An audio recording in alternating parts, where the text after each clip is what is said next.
who is stingy, because faith is also in Allah's hands. Allah is the one who turns the hearts.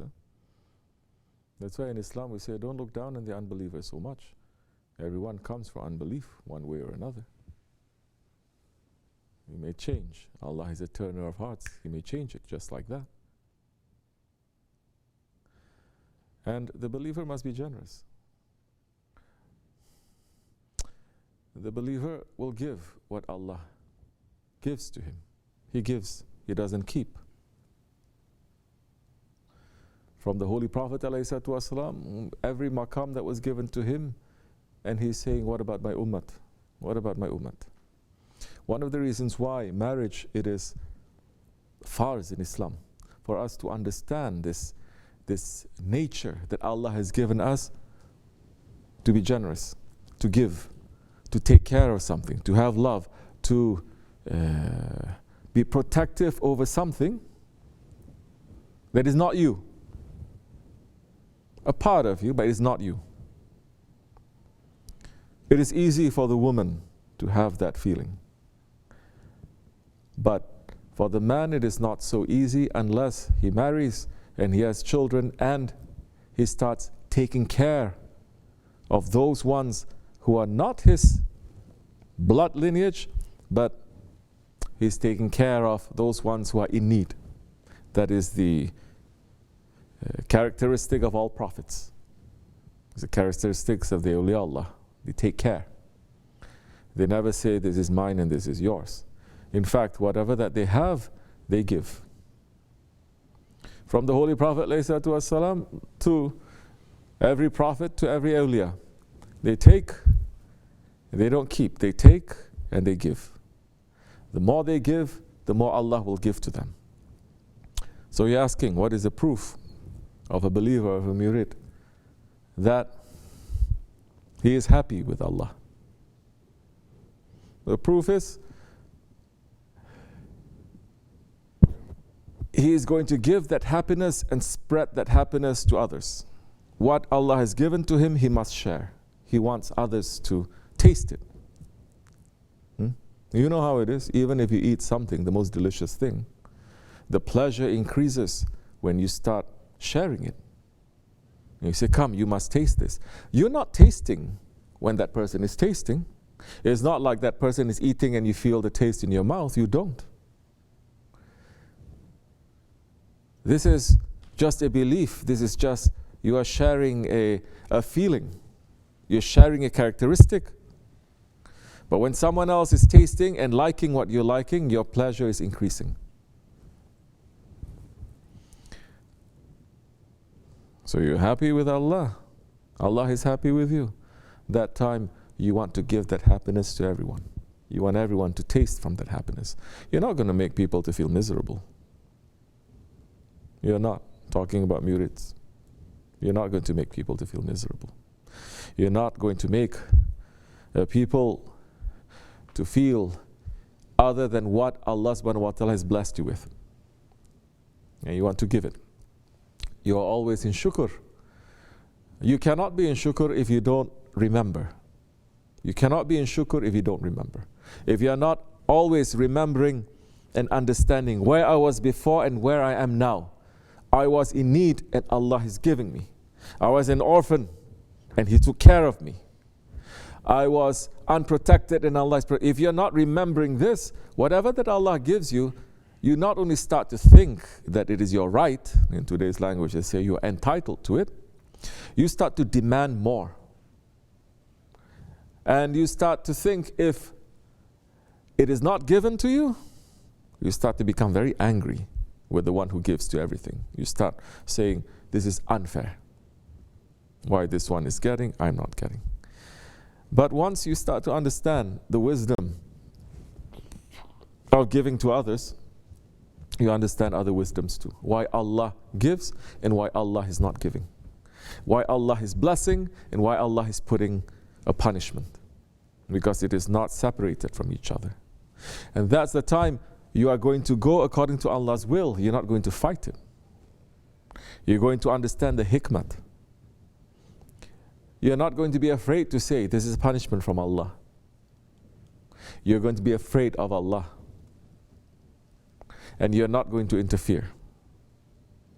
You understand? So, look to see, how are you making people to be happy? How are you making people to be more pleased with their Lord, more pleased and more thankful of what Allah has given to them? You're going to look after them. You're going to look, this one is in need of something. He's going to become more happy with this. I'm going to run to provide. I'm not talking about money. It's so easy these days, people giving money. Maybe that one is looking for one word from you. Maybe that one is looking for one look from you.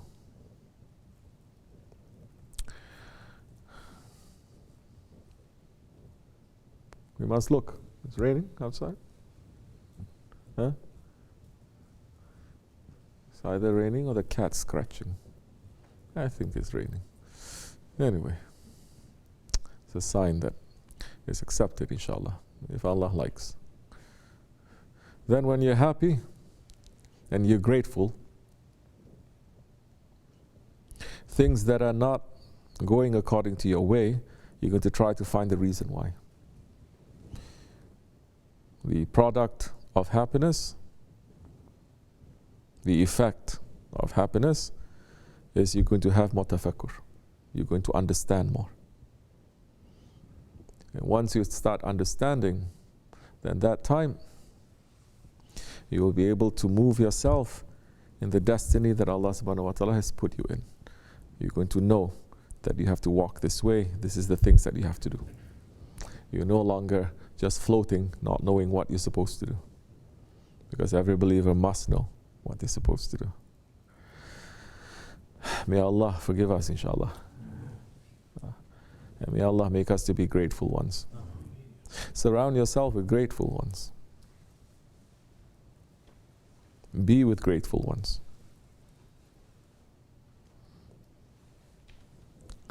If you don't know how to be grateful. The whole key is sohbat. If you're not making sohbat, then you don't know how to become. May Allah accept our sohbat, inshallah. We only want to be with the sohbat of our Shaykh. And in this holy night, we are going to him and asking him, inshallah Rahman, to give us a good barat for tonight and for the coming year.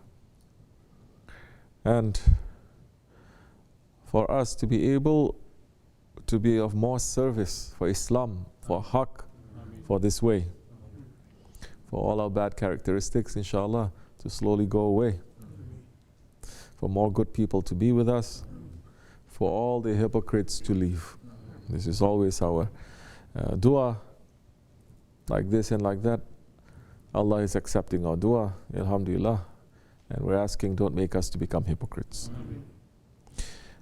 If you are alone, but Allah is giving us command to be in Jamaat. If you're alone, your ego will trick you.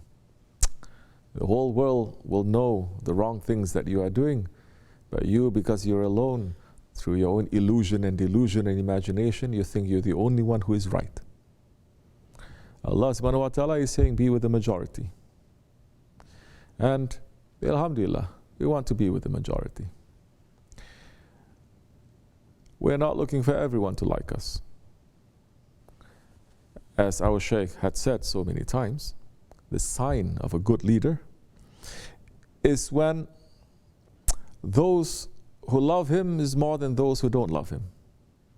The sign that you're a tyrant is when there are so many people who hate you and only a small percentage who loves you. The sign that you're a hypocrite is when everybody loves you. So we want to be in the middle way. We are just looking to our Shaykh, inshallah. And we are not alone. This is the thing. I'm not alone. I'm not sitting here talking to myself, giving sohbat to myself, giving sohbat through posts. No. This is sohbat that I'm giving, and everyone who is here, majority of you, 99% of you, you have met and you have sat and you have known Shaykh Efendi. And you know what is right and you know what is wrong. It's not only me. So we are here looking at each other. The believer is a mirror for another believer. And we're here looking at each other. If you have no mirror, you're only looking at yourself, you may think that you're the best looking person in the world. Or if the ego is fooling you, you're going to say, I'm the ugliest person, I should kill myself. So, ya Allah, keep us together in Jamaat, inshallah. Be strong in these coming days. It's not for nothing, Shaykh Efendi had said so many years. Time will come when the Shaykh is going to say black is white and white is black. And if you're not holding on tightly, you're going to be swept to the other side. Not only swept to the other side, but your purpose is going to be to destroy the way the Shaykh Efendi had said. May Allah protect us from that. Wa min Allahu tawfiq. Al-Fatiha. Assalamu alaikum.